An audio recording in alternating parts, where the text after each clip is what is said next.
الدعوة لابد من سنن الله عز وجل الكونية لأن ينصر المسلمين لابد أن يكون عندهم عمل يعملون من أجل الدعوة. نعم. Sekalian dimuliakan oleh Allah.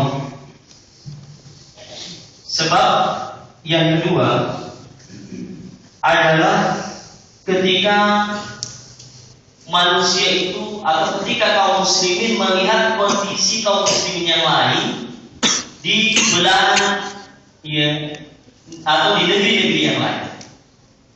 Mungkin ya ketika melihat oh ternyata kaum muslimin itu negerinya negeri miskin, ya mulai mencetak undang memang, ya ketika dia melihat itu tanpa timbalan syar'i, ya.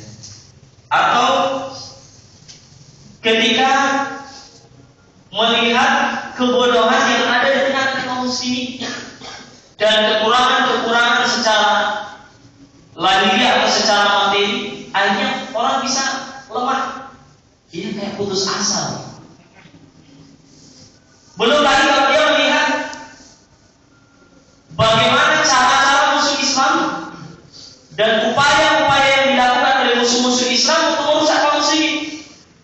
Dia lihat bagaimana orang Yahudi, bagaimana orang Nasrani membuat tipu daya mereka bersatu padu untuk merusak kaum muslimin.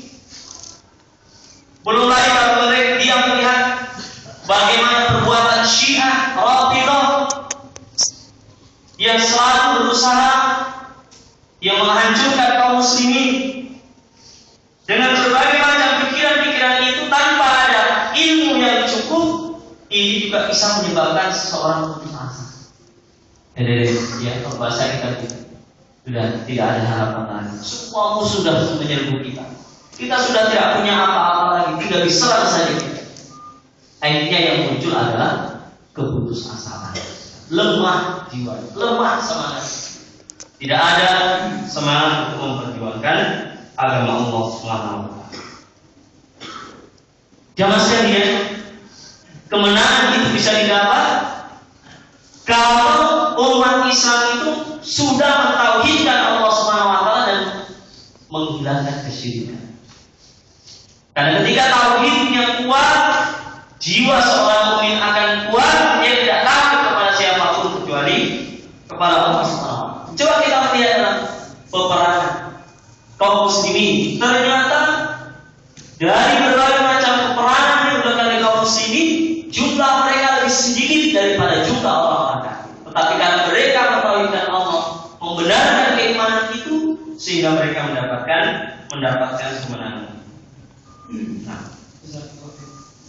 إذا عرفنا ما هو الضعف المعنوي ثم أخذنا بعض الأسباب، وهذا الوقت لا يأخذنا هذه بعض الأسباب. نأخذ الفقرة الثالثة وهي مسألة ماذا يترتب، ما هي آثار هذا الضعف المعنوي؟ هل أصابنا الضعف المعنوي أو لا؟ ننظر من هذه الآثار.